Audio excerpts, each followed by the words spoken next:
Alright, how many of you guys have seen a hungry manatee named Snooty before? Good, good.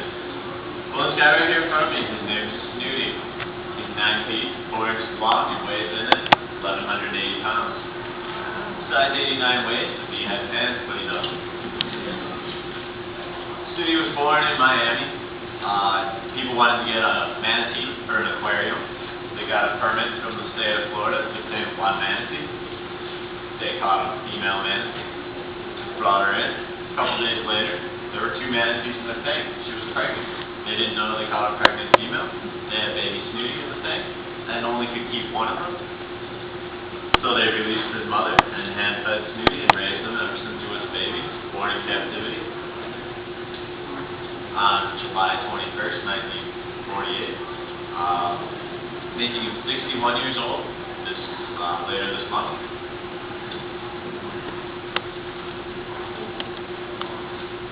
These other manatees in the tank you guys see over there are rehabilitation manatees. That means that they were wild-born and brought in or rescued for some reason or another. There's Manatee Hospitals at Lowry Park Zoo, Miami Aquarium, and SeaWorld of Florida. I don't even have to do my job, they'll just do it for me. Now when a manatee is rescued, it is brought in, and basically at these facilities they kind of give it first aid treatment. Once it's stabilized from either its wounds from being hit by a boat or sickness if it has cold stress or red tide, it is brought here. We're considered a second stage facility, rehabilitation facility, where we basically fatten these animals up to release them back into the wild.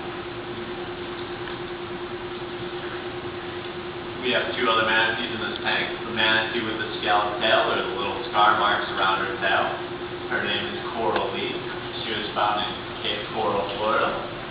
She's 7 feet, 6 inches long, weighs in at 700 pounds. She was rescued because she was orphaned and she was cold stressed. Cold stress occurs in manatees when the water drops below 68 degrees. Manatees cannot maintain their body temperature for a long period of time.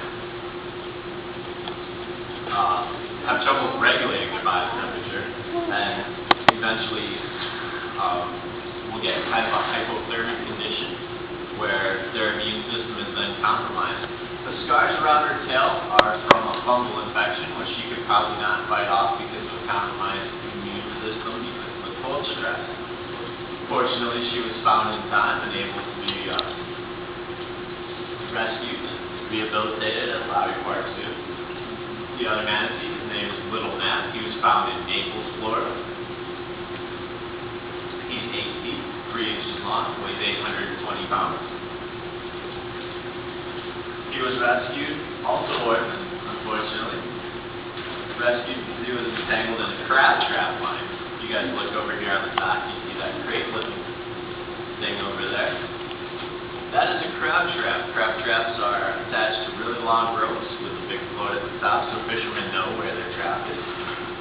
Unfortunately, curious manatees will swim through this trap, and eventually get wrapped up in it from time to time. If you guys notice on his right flipper, there's a scar mark from where this rope wrapped around it. He had either a hard time swimming and his mom either left him or was unfortunately deceased for another reason. But he was brought in at about 6 months of age, removed from the crab trap.